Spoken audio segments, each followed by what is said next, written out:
उम्मीद है आप लोग अच्छे से होंगे और आपकी पढ़ाई अच्छी चल रही होगी। हम लोग एसईएम एससीएफ देख रहे थे, इसी में हम लोग आज ये 2 क्वेश्चन देख रहे हैं। अच्छे क्वेश्चंस हैं, एग्जाम में पूछे हुए क्वेश्चंस हैं।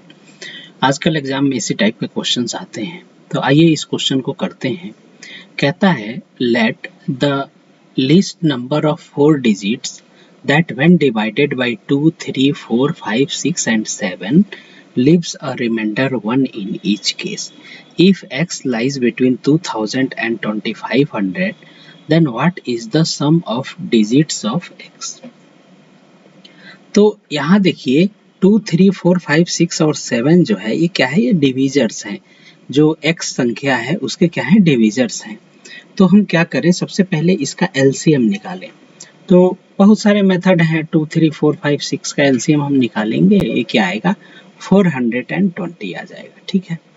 अब जो x है वो क्या होगा, x जो होगा इसमें कंडीशन देखिए, यहाँ कंडीशन कहता है कि इससे डिवाइड करने पे जो आता है वो क्या है कि x से अगर हम x को डिवाइड करते हैं तो रिमाइंडर 1 आता है। तो यानी जो x होगी वो क्या होगी, 420 का तो एक तो मल्टीपल होगी जो इसका एलसीएम है, और क्या होगा प्लस रिमाइंडर उसमें 1 होगा। ठीक है।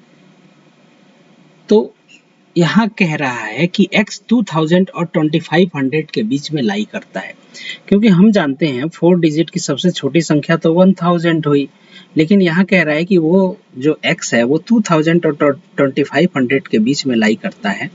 तो हम क्या करें, जो 420 है इसको हम 2000 के आसपास ले आए मल्टीप्लाइड करके। ठीक है।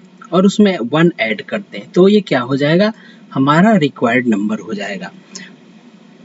तो अगर हम 420 को 5 से मल्टीप्लाई करें तो ये क्या आ जाएगा, 2100, और उसमें 1 ऐड कर दें तो ये आएगा 2101।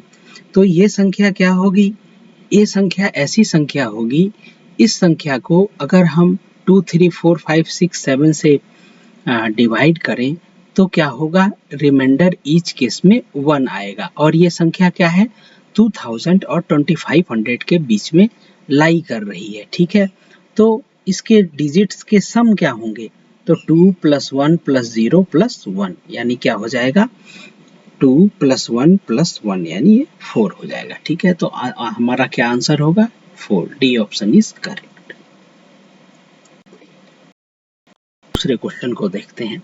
सेकंड क्वेश्चन कहता है let x be the smallest which is exactly divisible by 13, but if x is divided by 4, 5, 6, 7, 8 and 12, remainder is 2 obtained in each case. Find the sum of digit of x. अब यहाँ पे ये भी question similar है, लेकिन यहाँ एक 13 की डिविजिबिलिटी ला दिया है। तो x जो है वो इन संख्याओं से डिवाइड हो रहा है, यानी ये संख्याएं जो हैं ये डिविजर्स हैं। तो हम क्या करें, एलसीएम निकाल लें 4, 5, 6, 7, 8 और 12 का। जब हम एलसीएम निकालेंगे तो ये कितना आ जाएगा, 840 आएगा। अब आप देखो तो ये जो x होगी वो क्या है, इसकी मल्टीपल होगी, प्लस रिमाइंडर 2 आ रहा है।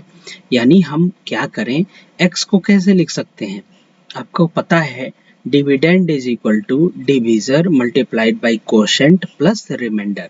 अब कोशेंट क्या है ये तो हमें पता नहीं है, तो हमने क्या किया, कोशेंट को y मान लिया। ठीक है।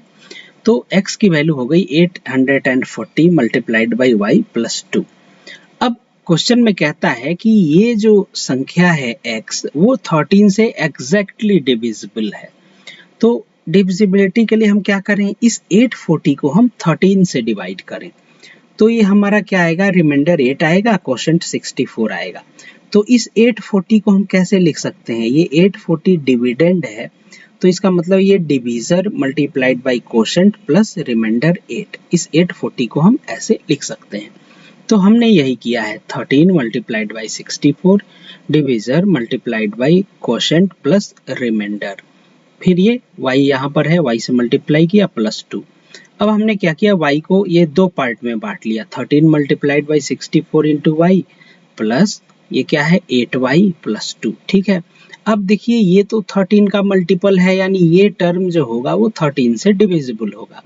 अब अगर ये टर्म भी 13 से डिविजिबल हो जाए तो होल x जो होगी वो 13 से डिविजिबल हो जाएगी। तो y की किस वैल्यू के लिए 8y प्लस 2 जो है वो 13 से डिविजिबल होगी। तो अगर हम y की वैल्यू क्या करें 3 पुट करें तो 8 तिरके 24 24 प्लस 2 26 हो जाएगी। ठीक है, y की वैल्यू अगर हम 3 पुट करें तो ये कितनी हो जाएगी 8 मल्टीप्लाइड बाई 3 प्लस 2 यानी 26। तो अब इससे क्या है y की वैल्यू हमें पता चल गई 3 होगी। तो इससे क्या करें हम x की वैल्यू फाइंड आउट कर लें। x वो हमारा रिक्वायर्ड नंबर क्या हो जाएगा 840 मल्टीप्लाइड बाई 3 प्लस 2, वही हमने यहाँ किया है 840 मल्टीप्लाइड बाई 3 प्लस 2। ये कितना आ जाएगा 2522। और हमें निकालना क्या है sum of digits of x, x के जो डिजिट्स हैं उनका सम क्या होगा। तो 2 प्लस 5 प्लस 2 प्लस 2 कितना आ जाएगा 11 आ जाएगा हमारा करेक्ट। तो उम्मीद है आपको एलसीएम एचसीएफ के इस टाइप के क्वेश्चन समझ में आ गए होंगे। हमारे चैनल राघव मैथ्स को सब्सक्राइब करें। Thank you very